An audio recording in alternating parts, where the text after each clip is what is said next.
Hai, bertemu lagi bersama Mimin di channel Good Movie ID. Kali ini Mimin akan melanjutkan kisah Yetian di part 3. Nah, seperti biasa sebelum lanjut ke cerita, jangan lupa like, subscribe, dan aktifkan lonceng notifikasinya agar kalian tidak tertinggal video terbaru dari channel Good Movie ID. Bagi kalian yang mau mentraktir Mimin kopi, link traktir sudah ada di deskripsi. Baiklah, tanpa lama-lama lagi, ayo kita gaskan meluncur. Beberapa saat kemudian, mobil ini pun sampai di sebuah bangunan proyek. Tentunya, Yetian pun juga sudah sampai di sini. Di dalam sini terlihat bahwa bawahan dari Mo Zaobei sedang menyiksa seseorang karena tidak mau membayar hutang. Tak lama kemudian, bawahannya pun datang memberi laporan bahwa ia tak bisa menghubungi pembunuh bayangan. Karena emosi, maka Mo Zaobei pun melampiaskannya pada orang yang mempunyai hutang tadi. Orang tadi pun tewas seketika. Kemudian, Mo Saube pun bertanya, apakah sudah ada cara untuk menyingkirkan adik dari Yetian? Bawahannya pun menjawab bahwa pada awalnya ia akan berniat menyerahkannya kepada seseorang. Namun kelihatannya, orang-orang itu tidak akan bisa menanganinya. Ia berkata agar tuan mudanya jangan khawatir. Ia sendirilah yang akan membereskannya dengan tangannya sendiri. Lalu Mo Saube memukul bawahannya.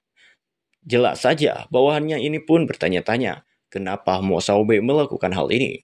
Mo Saube pun menjawab bahwa itu adalah hukuman, karena ia tidak bisa melakukan tugasnya dengan baik. Lalu tiba-tiba, dengan senjata milik Lin Chun, Ye Tian melompat ke bawah. Slash, hanya dengan sekali tebasan, hilang sudah nyawa dari Mo Saube ini. Lemah banget. Bawahannya, Mo Saube ini pun tak menyangka bagaimana bisa Ye Tian bisa memakai bakat dari Lin Chun dengan menarik nafas dan menghembuskannya. Ye Tian pun langsung maju saja. Dalam sekejap, Ye Tian sudah di hadapan dari badut-badut ini. Dan Ye Tian pun langsung menghabisi semuanya. Mampus kalian, haha.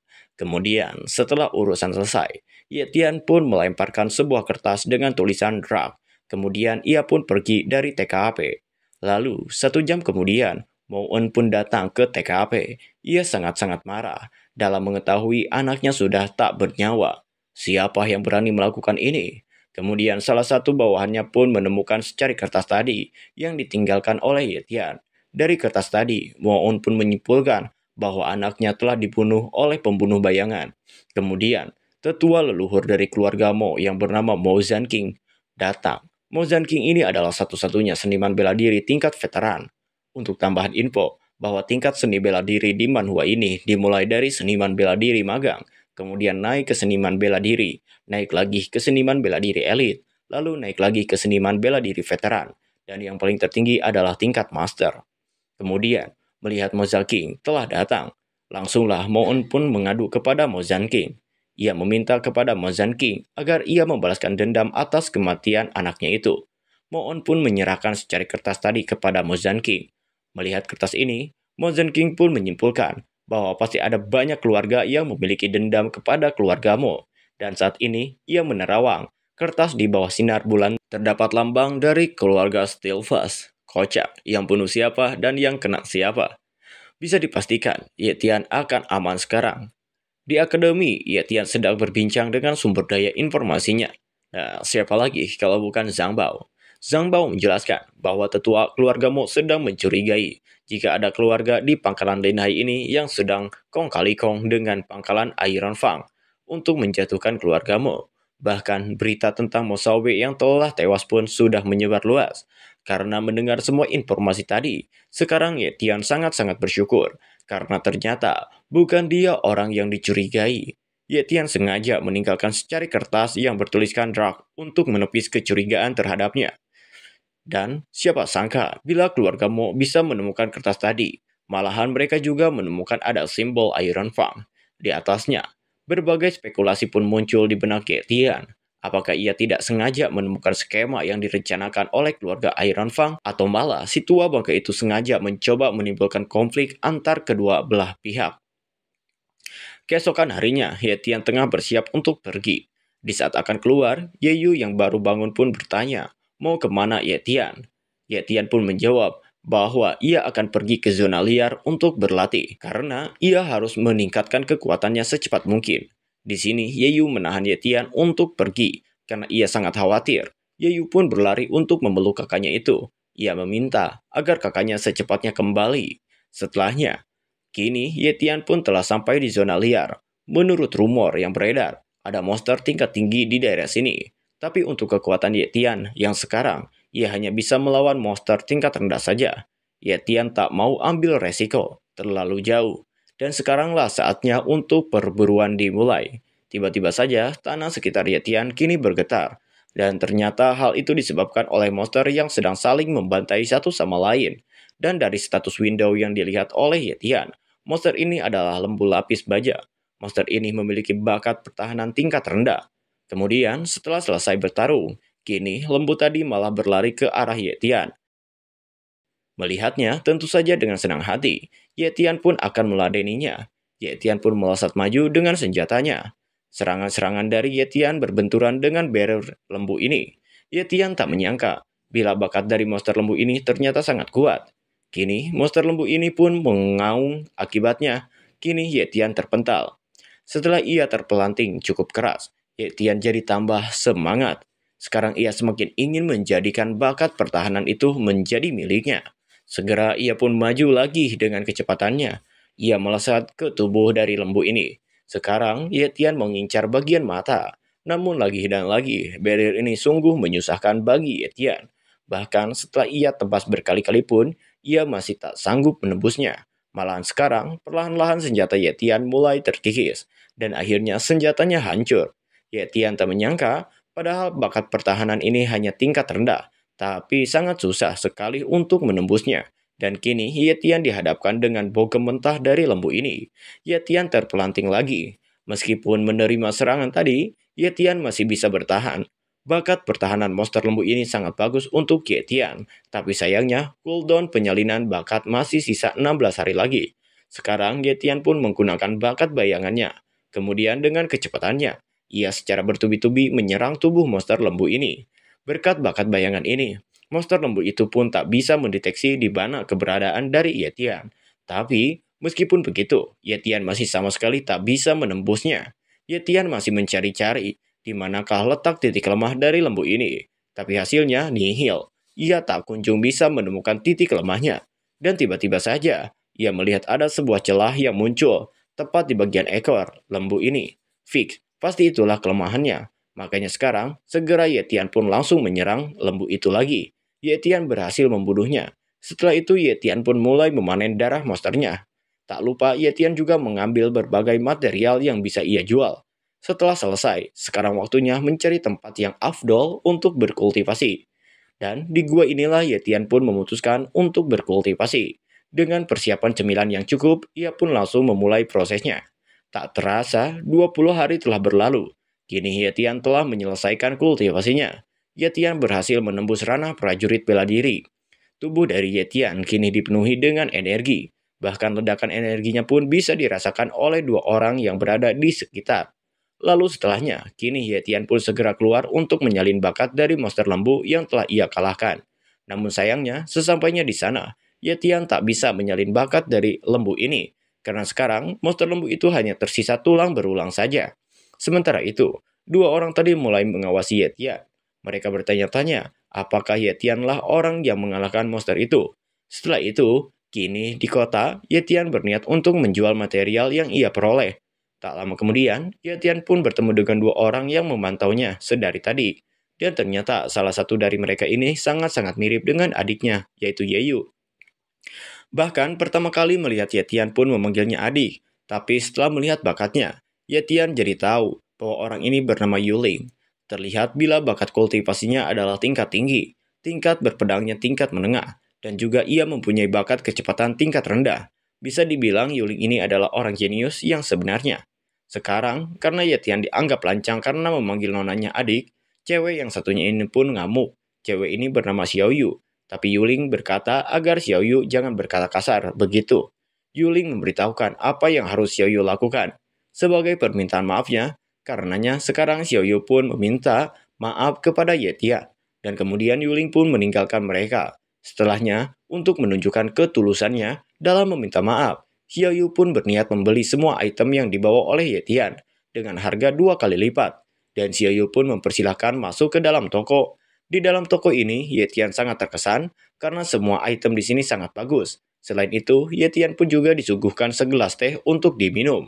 Lalu setelah menghitung semua item yang dibawa, nilai jual dari item-item ini seharga 20.000 yuan. Tapi karena pihak toko sudah berjanji membayar 2 kali lipat, maka jadinya 40.000 yuan akan dibayarkan. Karena keuntungannya sudah lebih dari cukup, maka tidak ada alasan bagi Ye Tian untuk menolaknya. Dengan uang sebanyak ini, Ye Tian berpikir pastinya Ye Yu bakal senang.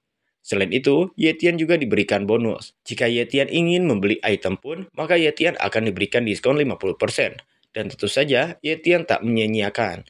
Ia pun langsung membeli 1 buku latihan manual, 1 kamus monster, 3 botol darah monster tingkat menengah, dan 3 botol ramuan penyembuhan. Dengan barang-barang ini, Ye Tian menghabiskan 70.000 yuan. Untungnya Ye Tian mengambil kartu gold milik Lin Chun. Jadi ya bisa dibilang Ye Tian kali ini cuan sangat banyak. Sekarang Ye Tian sedang berpikir, pastinya ada alasan di balik kenapa Ye Tian diberikan penawaran sebagus ini. Dan benar saja, saat Ye Tian akan pergi, Xiao Yu meminta Ye Tian untuk tidak pergi dulu, karena nona mereka ingin bertemu dengan Ye Tian. Tentu saja dengan senang hati pun Ye Tian akan menemuinya. Sesampainya di lantai atas, Ye Tian pun telah disambut oleh Yuling. Yuling pun mengajak Ye Tian untuk berkenalan. Nah, di sini Ye Tian malah dapat rezeki nomplok. Ye Tian berhasil menyalin bakat dari Yuling. Parah sih OPMC ini. Kemudian di meja makan, Yuling pun mempersilahkan Ye Tian untuk duduk. Yuling menjelaskan bahwa biasanya hanya tamu VIP lah yang datang ke mari. Makanya Ye Tian pun bertanya sekarang, ia kan cuma orang biasa. Ia bahkan tidak punya hubungan dengan para bangsawan. Kenapa Ye Tian diundang ke sini? Yuling pun menjawab, karena itulah ia mengundang Ye Tian, karena Ye Tian itu orang biasa. Kemudian, sembari menyeruput tehnya, Yuling pun langsung to the point. Kata, tujuannya mengundang Ye Tian kemari adalah untuk menawarkan agar Ye Tian bergabung dengan Martial Hall-nya. Menerima tawaran tadi, Ye Tian kembali teringat dengan Ye Yu. Ye Tian kembali teringat dengan adiknya. Jika itu Ye Yu yang menawarkan, maka Ye Tian pasti akan langsung menerimanya. Ia pun bertanya, kenapa mereka meminta Ye Tian untuk bergabung? Padahal Ye Tian hanyalah warrior biasa. Terlebih lagi dengan basis besar ini, seharusnya mereka tak kekurangan orang berbakat. Kemudian Yuling pun menjawab bahwa mereka ini bukan kekurangan bakat, tapi lebih tepatnya mereka selalu membutuhkan orang-orang yang berbakat. Mendengar jawaban yang sangat masuk akal, keluar dari mulut Yuling, Ye Tian tak menyangka wanita semuda Yuling bisa memiliki pemikiran seperti itu. Jika dibandingkan dengan Ye Yu, maka beda jauh. Di sini Xiao Yu pun mencoba membujuk Ye Tian. Apalagi yang Ye Tian ragukan, ini adalah kesempatan sekali seumur hidup. Bahkan para elit yang berasal dari keluarga besar pun berusaha keras untuk mendapatkan posisi di base ini. Ye Tian pun menyadarinya, ini memang kesempatan yang bagus baginya. Namun kalau ia bergabung dengan sebuah organisasi, maka Ye Tian akan terikat dengan mereka. Di saat itu, kemampuan Ye Tian akan diketahui, maka sudah pasti Ye Tian akan mati. Jadi sebelum Ye Tian bisa menemukan cara untuk mengatasi masalah ini, maka ia akan tetap solo saja. Di sini sembari mendekat, Yuling pun mencoba meyakinkan Ye Tian. Sangat sulit bagi Ye Tian untuk menolak wajah dari Yuling ini. Kemudian Ye Tian pun berkata bahwa ia sekarang tidak yakin. Ia pun mengambil basis Stilfang sebagai contohnya. Para keluarga besar menjadi kacau dan saling bertarung karena masalah ini. Ye Tian pun tak mau menjadi seperti mereka atau melayani orang-orang seperti mereka. Intinya, Ye Tian ini benci dengan keluarga bangsawan. Karena jawaban dari Ye Tian ini, maka Yuling pun mempersilahkan Ye Tian agar memberikan jawabannya nanti saja. Ia bisa memperhatikan Yuling sementara waktu untuk membuktikan bahwa Yuling ini tidak sama dengan para keluarga bangsawan itu. Kemudian setelah selesai dari perundingannya, Ye Tian pun langsung menyalin bakat dari Yuling. Kemudian setelahnya, kini Ye Tian pun pulang ke rumah. Seperti biasa, ia disambut dengan pelukan hangat dari adiknya. Melihat Ye Tian yang nampak lebih gagah, tentunya Ye Yu pun heran. Padahal baru 20 hari mereka tak bertemu. Tapi Ye Tian sudah sangat berbeda sekarang. Ia pun bertanya kepada Ye Tian, dan Ye Tian pun menjawab bahwa semua itu karena sekarang Ye Tian sudah menjadi seorang warrior. Mendengar jawaban dari kakaknya, sontak saja Ye Yu sangat kegirangan. Karena akhirnya di keluarga mereka sekarang sudah memiliki seorang warrior. Melihat adiknya yang nampak bahagia, Ye Tian pun berkata dalam hatinya, nantinya, pasti Ye Yu juga akan bisa menjadi warrior. Ia bertekad jika ia menemukan harta karun lagi, maka ia akan memberikannya kepada Ye Yu untuk meningkatkan bakatnya. Kemudian, setelah perbincangan tadi, kini Ye Yu pun berniat memotong rambut dari Ye Tian. Nah, di tengah pemotongan rambut ini, Ye Tian teringat kenangan dari masa kecilnya, di mana saat itu kepala Ye Tian robek karena terluka. Ye Yu kecil sangat ketakutan. Ia khawatir dengan keadaan Ye Tian. Ia menyarankan agar Ye Tian pergi saja ke rumah sakit. Tapi tentunya Ye Tian menolak. Dengan muka babak belurnya, Ye Tian meminta Ye Yu untuk memotong pendek rambutnya saja dan menutup luka robeknya dengan sebuah perban. Karena tidak kuat membendung kesedihannya, tangan dari Ye Yu pun menjatuhkan gunting yang ia pegang. Air matanya jatuh membasahi pipi. Ye Yu kecil berkata, bila saja Ye Tian mempunyai bakat Turritopus nutricula, pasti Ye Tian bisa sembuh dari lukanya sendiri. Dan berkat flashback tadi, kini Ye Tian pun kembali teringat soal Turritopus nutricula. Ia pun langsung bergegas untuk mengambil buku harta yang ia bawa sebelumnya. Ia sangat yakin bila di dalam buku itu ada tentang bakat penyembuhan. Dan benar saja, ada dalam buku ini dijelaskan bila bakat Turritopus nutricula ini adalah bakat yang dimiliki oleh monster air ganas yang berlokasi di Laut Mati. Jika nanti Ye Tian bisa mengkopinya, maka Ye Yu pun pasti tidak akan khawatir lagi. Dan setelah menyelesaikan potong rambutnya, kini Ye Tian tengah memperdalam pengetahuannya tentang teknik kultivasi. Ye Tian langsung berkultivasi dengan apa yang ada di dalam buku tadi. Tak lupa, Ye Tian pun juga meminum darah monster tingkat menengah. Ye Tian tak menyangka efek yang akan ia rasakan sungguh luar biasa. Kini, tingkat kecepatan kultivasinya meningkat 3 kali lipat lebih cepat dibanding metode biasanya. Karenanya, sekarang Ye Tian pun akan berfokus untuk berkultivasi di rumah saja, sambil menunggu cooldown dari bakatnya yang masih tersisa 30 hari lagi. Dan bila nanti saatnya tiba, ia akan menuju ke Laut Mati. Kini, waktu pun telah berlalu. Ye Tian pun menuju ke material pavilion lagi. Tempatnya, Xiu Ling di dalam sana, ia sudah disambut dengan Xiao Yu. Melihat Ye Tian, Xiao Yu langsung berkata, bila pastinya Ye Tian kesini untuk bertemu dengan nona mereka. Dalam hatinya, Xiao Yu bergumam, bila sekarang Ye Tian lebih ganteng. Ye Tian pun menjawab, bila ia datang ke sini karena ia ingin membeli sebuah barang. Ia sedang mencari-cari peta dari Laut Mati. Setelah dicarikan, akhirnya Ye Tian bisa mendapatkan petanya. Dan Ye Tian pun langsung OTW. Sesampainya di wilayah Laut Mati, hal yang pertama dikatakan Ye Tian adalah tempat ini sangat mengerikan. Tapi pasti di sini ada bakat bagus yang dapat ia tiru. Tak jauh, Ye Tian berjalan. Kini dirinya disambut dengan sebuah pusaran air yang menjulang tinggi. Karena tak mau ambil resiko, Ye Tian pun berniat untuk bersembunyi. Dengan bakat bayangannya, Ye Tian pun menyembunyikan keberadaannya untuk memantau dulu dari kejauhan. Ye Tian melihat bila pusaran air tadi berubah menjadi cahaya putih yang dikelilingi oleh aliran listrik. Dan ternyata hal itu disebabkan oleh Yuling dan bawahannya yang sedang bertarung dengan hewan buas tingkat atas. Yuling bertarung dengan hewan buas dengan menggunakan secret art-nya. Kini ia jadi sangat kuat. Dengan cepat ia menghabisi hewan buas yang menyerangnya. Bahkan Yuling pun mampu membantai kawanannya juga. Ngeri bener nih cewek. Melihat kesangaran dari Yuling ini, Ye Tian pun sangat kagum. Ye Tian tak ada apa-apanya bila dibandingkan dengan Yuling, pikirnya. Tapi sekarang, hewan buas yang sangat besar kini telah muncul, dan sialnya, durasi dari secret art milik Yuling pun juga hampir habis. Bawahan Yuling pun meminta agar Yuling cepat lari saja, karena barang yang ia bawa saat ini lebih penting. Jangan sampai pengorbanan dari orang-orang yang tertinggal di bawah sana menjadi sia-sia. Yuling pun tak punya pilihan lain. Ia mau cabut tapi sudah terlambat. Secret art-nya sudah habis. Sekarang Yuling pun jatuh dengan barang yang ia bawa, tepat di hadapan Ye Tian. Dengan kondisi kesadarannya yang mulai kacau, ia melihat Ye Tian. Di saat Ye Tian hendak memeriksa barang tadi, Yuling melarangnya. Di sini Ye Tian berkata agar Yuling tenang saja. Ye Tian tidak akan merebut barang ini. Dan karena masih banyak hewan buas yang menyerang, Ye Tian pun menggendong Yuling untuk menjauh dulu. Kini, di tempat yang relatif aman, Ye Tian membaringkan tubuh dari Yuling. Ye Tian bergumam, jika Yuling ini sangat-sangat mirip dengan adiknya. Cuma bedanya, Yuling ini punya tai lalat saja. Karena penasaran, Ye Tian pun berniat menghapus tai lalatnya. Ya, jelas saja tidak bisa, karena tai lalat ini asli. Aneh emang ini MC. Kemudian setelah lama pingsan, kini akhirnya Yuling sadar juga. Setelah bangun, ia mengucapkan terima kasih karena Ye Tian telah menyelamatkannya. Dalam hatinya, Yuling semakin terkesan dengan Ye Tian. Karena dengan levelnya sekarang, Ye Tian berani-beraninya masuk ke Laut Mati ini.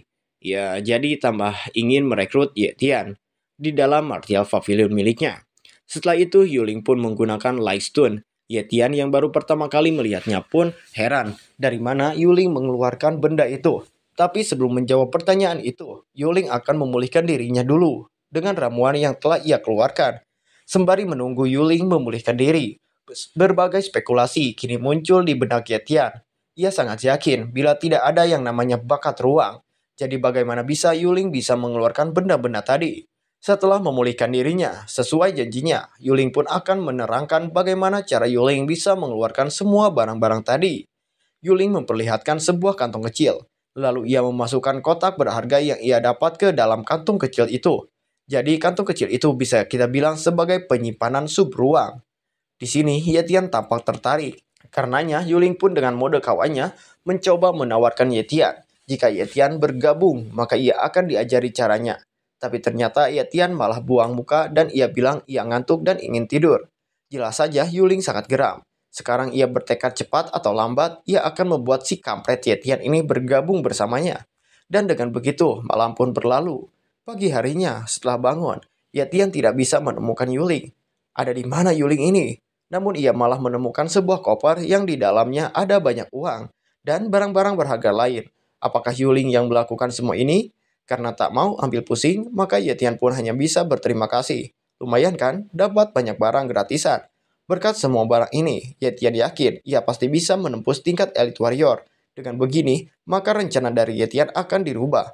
Ia akan berfokus menjadi Elite Warrior dulu, lalu setelahnya ia akan mencari bakat penyembuhan diri.